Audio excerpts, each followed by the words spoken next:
Assalamualaikum warahmatullahi wabarakatuh. Perkenalkan, nama saya Gunawan. Saya dari Prodi Ilmu Administrasi Bisnis. You can ask the flowers, I sit for hours, telling all the bluebirds, the billy cougars. Video ini izinkan saya menjawab soal yang telah diberikan yang ada di tugas 1. Yang pertama, macam-macam term dalam bahasa.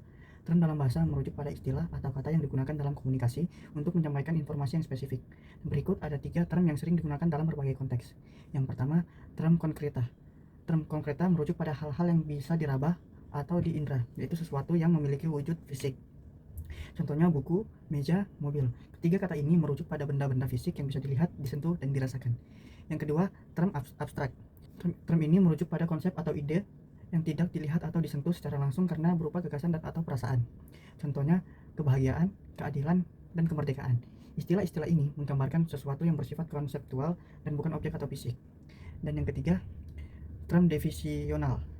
Term yang digunakan untuk memberikan penjelasan atau definisi suatu konsep biasanya digunakan konteks untuk memberikan batasan atau ruang lingkup sesuatu pembahasan. Contohnya, dalam ilmu ekonomi atau inflasi dapat didefinisikan sebagai peningkatan harga barang dan jasa secara umum atau suatu ekonomi dalam jangka waktu tertentu. Kata inflasi dalam term definisional karena memberikan batasan yang jelas terhadap konsep tersebut. Yang kedua, bentuk sesat berpikir atau logical fallacy. Sesat berpikir merujuk pada kesalahan logika atau pemikiran yang mengarah pada kesimpulan yang tidak sah atau dapat dibuktikan dengan baik. Berikut adalah beberapa contoh bentuk sesat pikir dan cara menghindarinya. Yang pertama ada ad hominem atau serangan pribadi. Ini adalah jenis sesat pikir di mana seseorang menyerang karakter atau sifat pribadi lawan bicara sebagai pengganti bahasa. Nah, yang kedua yaitu logical fallacy atau bentuk sesat berpikir. Sesat pikir merujuk pada kesalahan dalam logika atau pemikiran yang mengarah pada kesimpulan yang tidak sah atau tidak dapat dibuktikan dengan baik. Berikut adalah beberapa contoh bentuk sesat pikir dan cara menghindarinya. Yang pertama ada serangan pribadi atau ad hominem. Ini adalah jenis sesat berpikir di mana seseorang menyerang karakter atau sifat pribadi lawan bicara sebagai pengganti membahas argumen atau ide yang diajukan.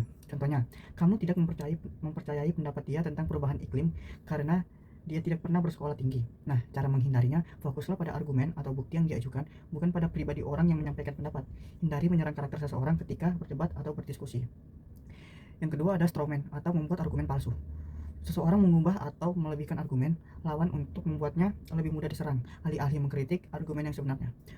Contohnya, pemerintah ingin meningkatkan pajak, jadi mereka pasti mengambil lebih banyak uang dari masyarakat. Padahal yang dimaksud adalah kenaikan pajak untuk menandai program kesehatan atau infrastruktur.